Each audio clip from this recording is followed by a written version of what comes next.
ಎಡವಟ್ಟು, ಚಿತ್ರತಂಡಕ್ಕೆ ಭಾರೀ ದಂಡ. ಮನಸೋ ಇಚ್ಛೆ ಶೂಟಿಂಗ್, ಅರಣ್ಯಕ್ಕೆ ಬೆಂಕಿ.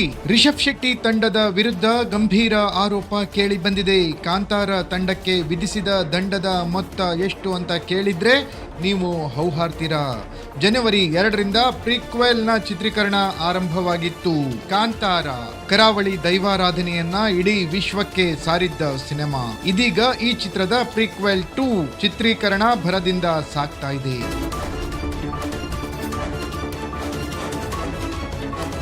ರಿಷಬ್ ಶೆಟ್ಟಿ ಮತ್ತೊಂದು ಹಿಟ್ ಚಿತ್ರವನ್ನ ಕೊಡೋಕೆ ಭರ್ಜರಿ ಸಿದ್ಧತೆ ಮಾಡಿಕೊಳ್ತಾ ಇದ್ದಾರೆ. ಇದರ ಮಧ್ಯೆ ಕಾಂತಾರ 2 ಚಿತ್ರ ತಂಡದ ವಿರುದ್ಧ ಅರಣ್ಯಕ್ಕೆ ಹಾನಿ ಮಾಡಿದ ಆರೋಪ ಕೇಳಿ ಬಂದಿದೆ. ಇದಕ್ಕೆ ಚಿತ್ರತಂಡ ಭಾರೀ ದಂಡವನ್ನು ತೆತ್ತಿದೆ. ಕಾಂತಾರ ಸಿನಿಮಾ ಹಿಟ್ ಆದ ಬಳಿಕ ರಿಷಬ್ ಶೆಟ್ಟಿ ಕಾಂತಾರ ಪ್ರೀಕ್ವೆಲ್ ಕೆಲಸಗಳಲ್ಲಿ ತೊಡಗಿಸಿಕೊಂಡಿದ್ದಾರೆ. ಈ ಸಿನಿಮಾದ ಶೂಟಿಂಗ್ ಕುಂದಾಪುರದ ಸುತ್ತಮುತ್ತ ಸಾಗ್ತಾ ಇದೆ. ಇದರಲ್ಲಿಯೂ ಮಣ್ಣಿನ ಕತೆ ಹೇಳಲು ರಿಷಬ್ ಶೆಟ್ಟಿ ರೆಡಿಯಾಗಿದ್ದಾರೆ. ಹೀಗಿರುವಾಗಲೇ ಅರಣ್ಯ ಜಾಗದಲ್ಲಿ ಬೆಂಕಿ ಹಚ್ಚಿ ಪರಿಸರಕ್ಕೆ ಹಾನಿ ಮಾಡುತ್ತಿರುವ ಆರೋಪ ಚಿತ್ರತಂಡದ ಮೇಲೆ ಬಂದಿದೆ.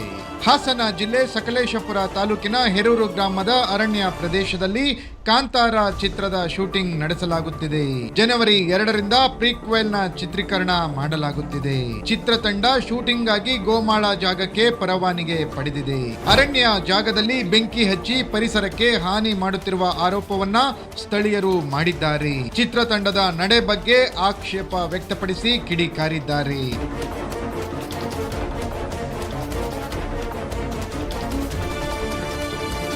ಗ್ರಾಮಸ್ಥರ ಆರೋಪ ಕೇಳಿ ಬರ್ತಾ ಇದ್ದಂತೆ ಅರಣ್ಯ ಇಲಾಖೆ ಉಪ ಸಂರಕ್ಷಣಾಧಿಕಾರಿಗಳು ಚಿತ್ರತಂಡದ ವಿರುದ್ಧ ಕ್ರಮ ಕೈಗೊಂಡಿದ್ದಾರೆ.